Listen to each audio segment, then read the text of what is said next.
Envergure, salut à tous, c'est Pierre.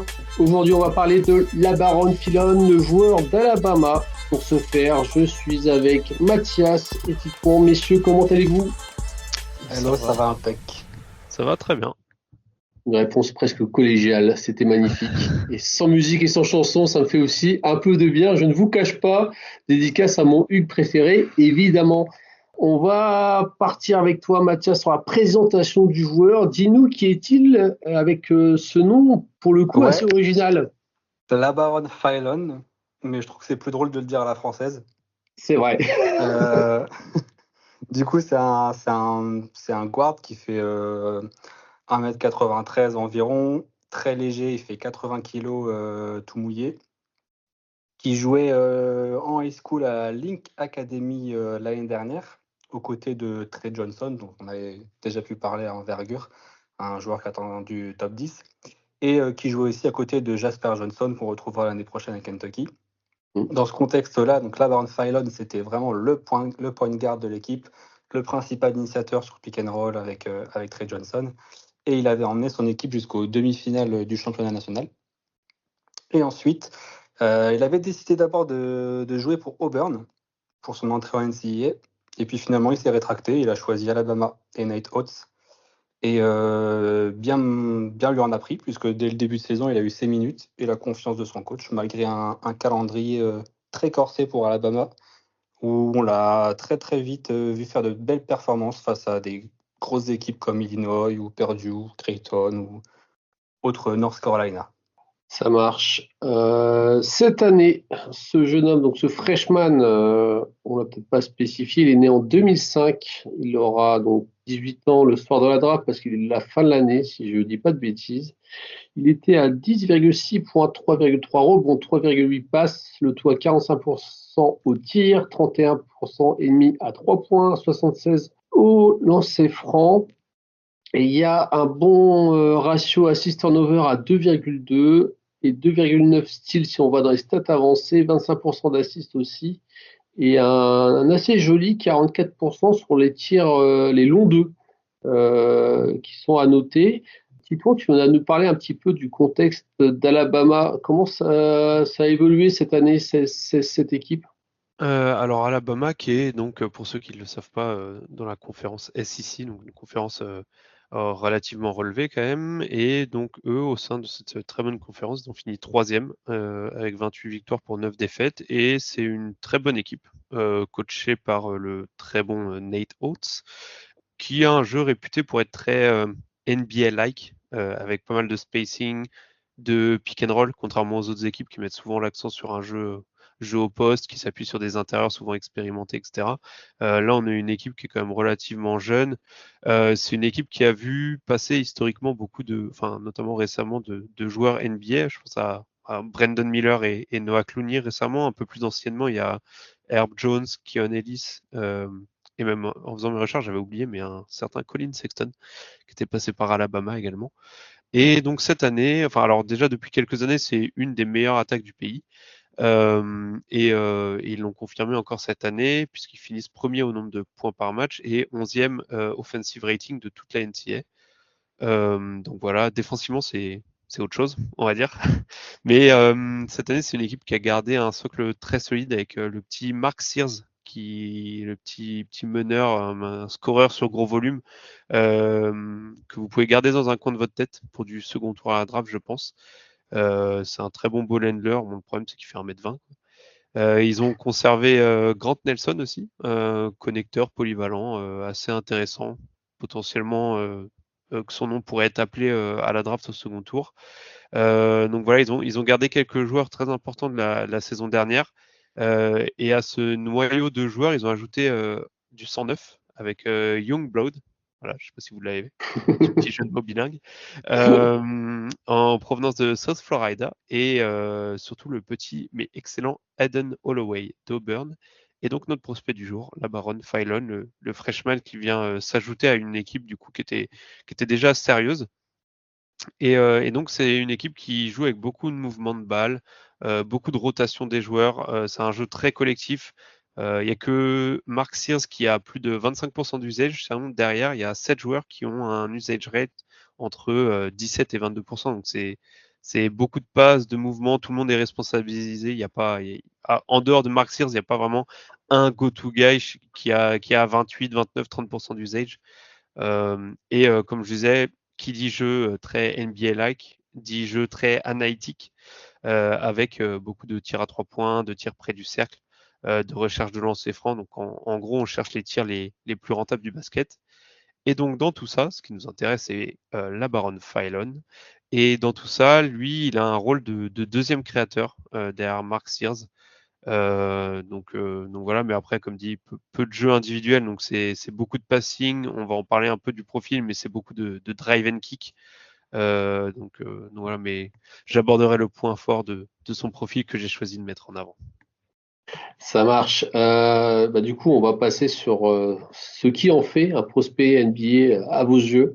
Mathias, on va commencer par toi. C'est quoi sa qualité première quand on le voit jouer? Qualité première, c'est pas forcément facile à dire, comme c'est un joueur très très all-around. C'est pas forcément facile de lui trouver un domaine élite.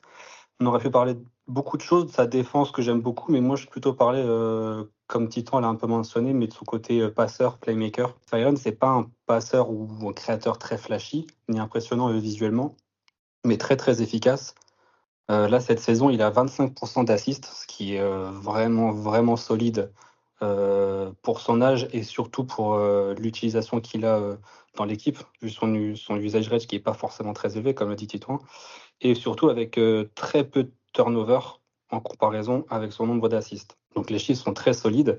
Et là, on ressent ce qui va revenir souvent de ce garçon, c'est un QI basket qui est vraiment au-dessus de la moyenne. Et aussi avec un drive et un dribble que moi j'aime beaucoup. Il est toujours très à l'aise. Ça l'aide beaucoup dans sa distribution. Il a souvent la tête levée et ça l'aide beaucoup pour trouver ses copains démarqués. Il a cette capacité à être créatif sur cette drive où il arrive bien à déstabiliser les défenses. Et du coup, par ses changements de rythme, ses changements de direction, etc., ça permet à ses coéquipiers de se retrouver en bonne position. Et ça marche encore mieux dans une équipe d'Alabama, comme on l'a dit, qui a une superbe attaque, qui bouge beaucoup. Même si les passes restent très basiques, je l'ai dit, hein, c'est pas un passeur super flashy. Il est vraiment efficace, il sait passer des 2 mains. Des fois, je me demande s'il est pas ambidextre.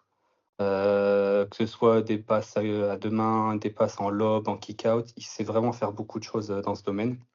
En phase rapide, sur attaque placée, il a une vraie polyvalence et il a un vrai, comme disent les Américains, un feel for the game, qui ressort fortement. Et en plus, ce que moi je trouve qu'on sous-estime, dans l'évaluation d'un joueur, c'est, sa capacité, plus particulièrement chez un freshman, comme c'est le cas là, à être important dans une équipe qui est compétitive. Alabama, on l'a dit, c'est une des meilleures, enfin, si ce n'est l'attaque la meilleure de cette année en NCAA. Et ça, c'est jamais anodin. Surtout à 19 ans, se faire une place dans la meilleure attaque à côté de Mark Sears, qui est peut-être l'un des meilleurs meneurs de la NCAA, ça prouve quand même quelque chose. On va aller avec toi, Titouan, sur une autre de ses qualités. Ça m'embête un peu parce que le point fort que j'avais choisi, c'était la polyvalence offensive. Et du coup, ça va peut-être faire un peu doublon avec ce que Mathias avait dit. Mais au moins, ça appuie vraiment le côté homme à tout faire, entre guillemets, de LaBaron Philon. Et je trouve que c'est un très bon driver qui est capable de mettre une pression sur le cercle avec un handle très développé. Il peut dribbler de 2 mains. Mathias l'a dit, il peut passer des 2 mains, mais je trouve qu'il peut aussi dribbler des 2 mains. Et ça, c'est super intéressant parce que ça évite que le défenseur puisse se dire bon, bah, j'ai juste à le diriger vers sa main faible pour le mettre en difficulté. Et surtout sur son drive, ce que j'aime beaucoup, c'est sa gestion du rythme. C'est un joueur qui est pas ultra athlétique, enfin qui est pas super explosif, mais il est très bon dans sa gestion du rythme, dans son drive, dans l'accélération, décélération, dans le timing en fait de son drive. Donc ça c'est super intéressant et surtout Mathias l'a dit à la fin, mais c'est un joueur qui peut jouer avec et sans ballon parce que c'est un joueur super intelligent et qui a aussi la bonne compréhension du jeu pour faire les bons déplacements loin du ballon, pour faire les bons cuts dans le bon timing Et en plus de ça, c'est un passeur fonctionnel. Donc voilà, on a un joueur très polyvalent qui peut créer pour lui comme pour les autres, mais également être dangereux quand il n'a pas la balle. Et je pense que c'est une polyvalence qui est très valorisée en NBA. Même si on pourrait reprocher 2-3 trucs, on y reviendra sûrement plus tard dans le podcast, mais comme le tir ou la finition, ou plus globalement peut-être le manque de qualité élite. Mais je pense que sa carte d'entrée en NBA, ça va vraiment être ce côté polyvalence où je peux porter la balle et jouer à côté d'un autre fort porteur de balle si besoin. Ça marche. On va partir du coup sur les choses un petit peu moins mises en avant, on va dire, ou ces petits défauts, ces lacunes. Mathias, on va commencer avec toi. Qu'est-ce qu'il va devoir travailler en premier, ce jeune homme? Ça se voit nettement quand on lit les stats. Je pense que c'est son tir. Les joueurs de petite taille et en plus frêles ont souvent besoin d'un très bon tir pour survivre en NBA, à moins de soit être un top défenseur élite, soit un passeur d'exception. Et Labaron Phylon, il n'a pas encore ce tir. Ou au moins, il a eu du mal à nous le prouver cette année. Là, il était donc à 31% à 3 points sur un volume plutôt modeste, ce qui est un peu cracra quand même. Et au lancer franc, c'est un peu mieux à 77%. J'ai ajouté un coup d'œil sur ses stats en high school. Il était à 40% à 3 points, avec un true shooting de 55%. Donc c'est correct, sans être vraiment exceptionnel, quoi. Donc on sent que quand on le regarde visuellement, c'est pas forcément un shooter dans l'âme. Il refuse régulièrement des 3 points, même si c'est ouvert. Il cherche pas forcément à tourner autour de l'écran pour trouver une fenêtre de tir à tout prix. Bref, c'est pas ce qui l'intéresse le plus, on le sent vraiment. La mécanique, elle est pas horrible, même si elle est encore perfectible, pardon. Mais moi, ce qui m'embête le plus avec son tir, c'est son manque de diversité. Pour un meneur comme ça, qui est quand même une taille assez réduite, je trouve qu'il a un manque assez criant de pull-up game et de shot making. Il y a trop de tirs assistés à mon goût, trop de catch and shoot pour que je puisse le mettre plus haut dans la projection. Donc là, à l'heure actuelle, ce qu'il va devoir travailler en NBA, c'est vraiment sa diversité au tir extérieur. Titouan, t'es parti sur quoi, toi? Moi, je suis parti sur le manque de poids et de force, on va dire le profil physique en fait du joueur, qui fait, comme l'a dit Mathias au début, qui fait à peine 80 kilos pour 1m93, 94, quelque chose comme ça. Donc il est monté très fin et ça lui crée pas mal de soucis en fait. C'est pas juste le côté il est maigre en fait, c'est que ça crée pas mal de problèmes dans son jeu. C'est que déjà il a une mauvaise gestion du contact. Enfin, il explose au contact quand il veut finir près du cercle. Et il a une difficulté aussi à provoquer des fautes, parce que du coup, vu qu'il explose, il peut pas vraiment provoquer la faute. C'est lui en fait de lui-même qui va se déstabiliser. Et derrière ça, du coup, tu as une finition au tir qui est peut-être moins bonne que ce qu'on pourrait imaginer avec un physique plus musclé et peut-être plus résistant au contact. Et évidemment, cette fragilité, si je puis dire, on la retrouve aussi de l'autre côté du terrain où il peut se faire, même si c'est un excellent défenseur, peut-être qu'on en parlera un peu après. Ouais, on va y aller après, ouais. Ouais, mais c'est quand même un joueur qui, du coup, de par son physique, peut se faire un peu bully, comme ils disent les Américains, là, en défense s'il tombe sur des guards plus musclés et qui peuvent le prendre au poste comme un Luka Doncic, par exemple, aime bien faire. Voilà, il y a de plus en plus de meneurs qui aiment bien prendre leur position un peu dos au panier. C'est un joueur qui pourrait se faire cibler à cause de ce manque de masse et de force au niveau du corps. On va partir justement sur la défense parce que je voulais aussi mettre ça en lumière. C'est peut-être aussi, à mes yeux, c'est une de ses meilleures qualités. C'est son côté défensif et son sens de la défense, justement. C'est là où je trouve que on ressent encore plus son QI basket, à la limite presque plus en défense qu'en attaque. Ça, c'est mon point de vue à moi. Quel genre de défenseur c'est, Mathias? Un petit peu pour nous le décrire. C'est un défenseur, tu l'as dit, d'abord intelligent, comme tout ce qu'il fait sur le terrain, mais qui brille le plus, je dirais, quand on le positionne sur le porteur de balle adverse. C'est une vraie teigne. Il arrive vraiment à être en contact. Il a des mains très très actives qui lui permettent de faire beaucoup d'interceptions. Et ce que j'aime bien avec lui, c'est que voilà, même comme on l'a dit, qu'il a des limitations physiques et athlétiques, qu'il va se faire switcher. Quoi qu'il arrive, il va essayer de donner le meilleur de lui-même. Il va se donner à fond. ça me fait penser un peu à Rob Dillingham qui, l'année dernière, était un peu comme ça. Il avait des grosses limitations physiques, trop léger, etc. Mais au moins, il essayait, il se battait, quitte à rentrer dans l'écran, à s'en prendre pleine face. Au moins, il essaye. Et là, Baron Phelan, il a ce seul et cette intelligence qui en font un bon défenseur. Ça marche. Tito, des choses à rajouter sur sa défense?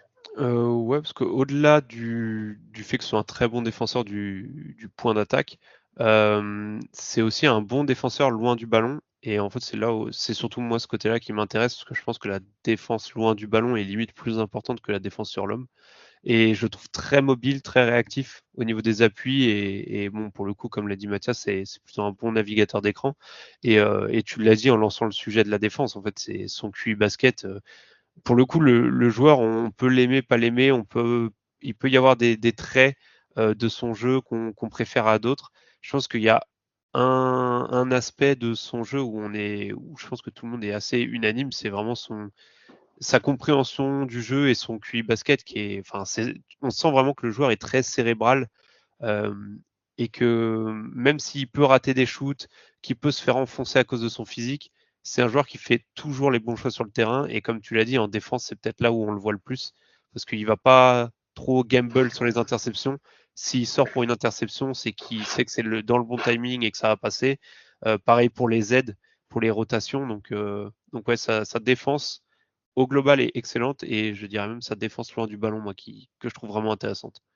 Je vais essayer de faire un petit récapitulatif avant qu'on passe au reste. Vous m'avez décrit un joueur d'abord cérébral, on est d'accord, avec des qualités en attaque, mais notamment au niveau création pour les autres, à la passe. Un peu plus compliqué pour la création pour lui-même, avec notamment ce physique qui le pénalise beaucoup, et puis un style de jeu un peu, moi je trouve, c'est un peu gestionnaire quand même dans l'âme. Et c'est pas le meneur ultra flashy qui va essayer de driver tout le temps, etc. Et mettre des gros posters, c'est pas du tout ça.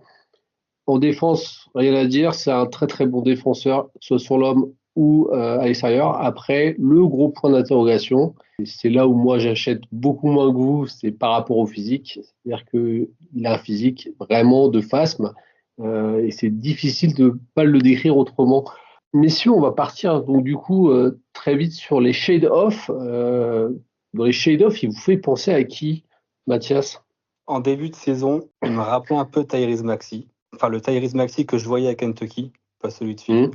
Dans le sens où je voyais un joueur intelligent qui mettait de la pression au cercle. Parce qu'on l'a pas dit, mais on peut pas clore ce podcast sans dire que Phylon, il a un flotteur, un runner absolument élite. Forcément lié aussi à son manque de physique, mais du coup, il a développé un runner, un flotteur vraiment, vraiment beau et efficace.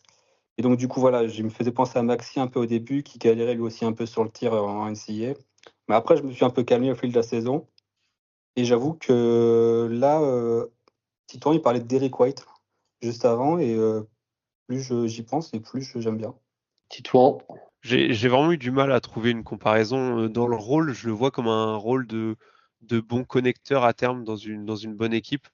Parce que tu le disais, en fait, c'est un joueur qui drive beaucoup, mais qui n'a pas une bonne réussite, une excellente réussite, en fait, de par son physique, on l'a dit. Et du coup, je pense pas que ce soit un joueur qui a le physique, pour l'instant du moins, et les skills vraiment de handle et de pull-up, comme l'a dit Mathias au début de podcast, pour être un créateur, pour être un ball handler primaire. Mais par contre, je le vois bien dans un rôle de bon connecteur polyvalent, et c'est là où j'ai eu vraiment du mal à trouver une comparaison, où les gens n'allaient pas recracher leur café. Et, et du coup, c'est vrai qu'on en parlait en off entre nous, et moi, il me faisait, alors c'est peut-être mon côté fan des Celtics, mais il me faisait beaucoup penser à Derrick White. Alors, Derrick White, c'est très fort, hein. Enfin, moi, je trouve que c'est pas loin d'être un joueur calibre All-Star. Donc, peut-être pas au niveau de Derrick White, mais dans ce moule-là, c'est-à-dire un joueur qui peut être le role player, connecteur un peu ultime, quasi parfait, en fait, autour de 2-3 stars, et qui peut prendre un peu plus de responsabilité si besoin, au cas où quelques-unes des stars seraient absentes. Donc, c'est un peu dans ce rôle, ouais, de role player, connecteur très polyvalent. Messieurs, on passe tout de suite à la projection. Où est-ce que vous l'avez dans vos boards, pardon, et le soir de la draft, ça part à quel moment, Mathias? Ouais, je suis en train de revoir où est-ce que je l'ai mis, le copain Bah, Fayon. vous l'avez 15 et 16, je crois. J'avais checké ça tout à Ok, l'heure. Vous l'avez à peu près dans ok. les mêmes eaux, entre 15 et 20 de mémoire, hein. Ouais, c'est ça, ça va être entre les 15 et 20e places chez moi. Ouais. En fait, c'est pas un prospect si facile à évaluer, je trouve. Mhm. Mais en fait, il a des qualités qui s'apprennent pas, je trouve. C'est ce qui en fait un joueur intéressant. Il a une intelligence qui s'apprend pas, il a une envie et il a un plancher qui est non négligeable et qui va le rendre utile, je pense, pour une équipe en NBA. Et les joueurs aussi intelligents avec un aussi bon QI basket, ça déçoit rarement, j'ai envie quand on leur donne la confiance, en tout cas. Donc moi, j'ai envie d'y croire.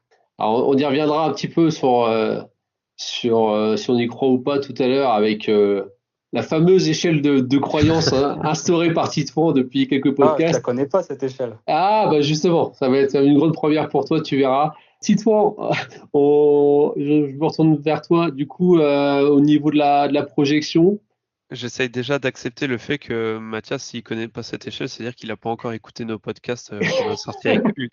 Et ça, j'ai du mal à le digérer, mais bon. Euh, non, sur les pics, alors oui, effectivement, moi dans mon board, il est oui autour de la 15e, 16e place. Je pense qu'à la draft, c'est un joueur qui peut partir entre, si je prends large, entre 10 et 20. Moi, je serais pas étonné qu'il soit en fin de loterie en fonction des mensurations. On n'a pas parlé de son envergure, mais je trouve que c'est un joueur qui a l'air d'avoir des bras assez longs. Et donc ça peut le faire monter un petit peu la hype avant la draft. Et surtout, il y a des équipes cette année, j'ai pas en tête toutes les équipes qui sont dans la loterie, mais il me semble qu'il y a quelques équipes qui sont des équipes pas complètement de full tanking et qui pourraient être un peu à la recherche de, comme, alors bon, finalement quand on voit le résultat maintenant, c'est peut-être pas un bon exemple, mais un peu comme ce que les Kings ont fait à l'époque avec du Keegan Murray ou du Davion Mitchell, où en fait ils n'ont pas cherché forcément à prendre le plus gros potentiel, mais peut-être à prendre un joueur safe, on va dire, un joueur plus sûr qui a, comme Mathias l'a dit, un plancher un peu plus haut, même si le plafond n'est pas énorme. Et donc, ouais, je serais pas étonné qu'en en fin de loterie, il y ait une équipe un peu comme ça qui a déjà ses stars et qui se dit on va plutôt rajouter un joueur qui peut apporter assez rapidement, entre guillemets, une fois qu'il a pris de la masse. alors, je vais me faire l'avocat du diable comme souvent et ici. Bon, de fait, j'apprécie le joueur beaucoup moins que vous.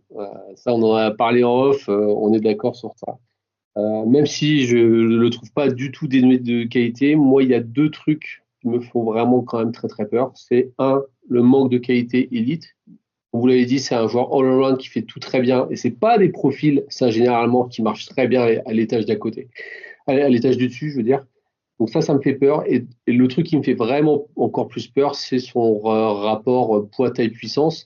Parce que ça, malheureusement, il n'y peut rien. Et malheureusement, je crois aussi qu'il c'est pas. Il y a des joueurs où on a l'impression qu'on peut mettre, entre guillemets, je vais être un peu vulgaire, mais on peut mettre de la viande. Là, clairement, c'est pas du tout ce physique-là. C'est vraiment un physique, il est fait en os, ce garçon. Donc, moi, ça me fait vraiment, ça m'inquiète beaucoup et je me dis, est-ce que finalement, bah, il y a pas un monde où justement on va pas préférer, bah, dans les boards NBA aussi, se dire, bah, ce genre de profil, peut-être qu'au premier tour, j'y vais pas, quoi. Je ne sais pas ce que vous en pensez. Bah, en fait, le truc, c'est alors je suis d'accord avec toi sur les limitations à cause de son physique et le fait que, en principe, ces profils-là ont un peu plus de mal à percer en NBA. Par contre, je pense que c'est des profils qui ont du mal à percer en NBA si c'est des profils de créateurs, dont la vocation va être à beaucoup driver, aller dans la raquette et qui du coup peuvent être un peu chahutés par le physique NBA. Je pense que dans un profil comme LeBron Phylon où tu l'utilises un peu comme un shooter connecteur, voilà, qui peut un peu tout faire, mais qui va plus être là pour faire l'extra passe que vraiment pour créer le premier décalage. Je pense que le physique pourrait être moins gênant que s'il avait eu un rôle un peu plus de créateur primaire, par exemple. Après, oui, il Euh, faudrait qu'il prenne un peu. Je suis d'accord avec toi il n'a pas le physique pour prendre énormément, mais je pense qu'il peut prendre 5-10 kilos, ce qui serait déjà ce qui serait déjà le bout du monde. On va partir donc sur l'échelle de croyance lancée par Titouan. Titouan, je te laisse expliquer à qui le veut comment marche cette échelle de croyance. Alors attention parce que c'est très compliqué. Je pense que si C'est vous très n'avez pas fait, technique, si vous n'avez pas fait au moins technico-tactique. bac plus 5, ça va être chaud pour vous. C'est tout simplement en fait, j'ai eu l'idée. Je pense que je suis étonné que personne n'y ait pensé avant parce que faut être très intelligent pour avoir pensé à ça. Tout simplement prendre une échelle de 1 à 10 ou même de 0 à 10 d'ailleurs. 10 sur 10 étant ok, je suis sûr à 100% que ce joueur va réussir à NBA, et 0 sur 10 étant Anthony Bennett. Voilà. Et du coup, donc voilà. Et donc moi là-dessus sur la Baron Phylon, on l'a dit, il y a quelques red flags comme le tir, le poids, même le manque de qualité élite qui peut être un red flag. Mais finalement, pour moi, c'est plus des yellow flags, entre guillemets. Il y a trop de QI basket et de polyvalence et de défense pour que ça échoue en NBA. Peut-être pas au potentiel qu'on peut l'imaginer, mais je trouve qu'au pire, ce sera un bon role player. Donc, est-ce que je crois que la Baron Phylon est le prochain Derrick White? Sur mon échelle de croyance, je mettrais un 4 sur 10, parce que Derrick White, c'est vraiment, vraiment fort. Par contre, est-ce qu'il aura plusieurs contrats en NBA? Là, j'y crois fort et je peux mettre un bon 9 sur 10. Ça marche. Mathias, du coup, sur ton échelle de croyance, tu en es où par rapport à la Baron Phylon? On a le droit de mettre des ennemis. Ah, tu peux mettre des ennemis, tu peux mettre pas les 0,25, on va pas abuser non plus, mais des ennemis, c'est autorisé. Vas-y. Non, de toute façon, je rejoins Titouan. Un joueur un guard surtout, qui a un plancher aussi haut, une intelligence de jeu et qui n'a pas besoin du ballon pour vivre, ça va forcément intéresser des équipes. Maintenant, il y a un risque quand même parce que le tir, ça peut lui être vraiment fatal. Et s'il n'arrive pas vraiment à s'en créer un fiable, à le rendre plus diversifié, ça va être très compliqué. Du coup, je vais aller sur un 6,5, 7. 6,5, 7, ça marche. Moi, je serais plutôt sur un 4 sur 10, parce que pour les raisons que j'ai évoquées, c'est pas que j'aime pas le joueur, c'est que c'est les qualités par rapport à la NBA qui me posent problème. Après, je pense que ça pourrait être un merveilleux joueur qui joue en Europe. C'est très bien aussi. Mais pour la NBA, ça me fait un peu peur. Voilà un petit peu mon ressenti par rapport à ça. Messieurs, est-ce qu'on a fait le tour sur l'ami la Baronne Phylon? Je crois bien. Je pense que Je oui. crois qu'on a été plutôt exhaustif. Il n'a aucun lien de parenté avec qui que ce soit, pas de ligne noble non plus, qui expliquerait le Je ne crois prénom pas. non plus. On n'a rien trouvé de ce côté-là, on est d'accord.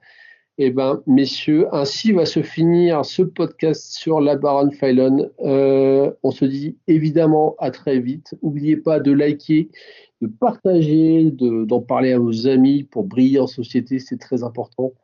Et puis, on vous embrasse. À bientôt. Prenez soin de vous. Bye bye. Ciao. Ciao.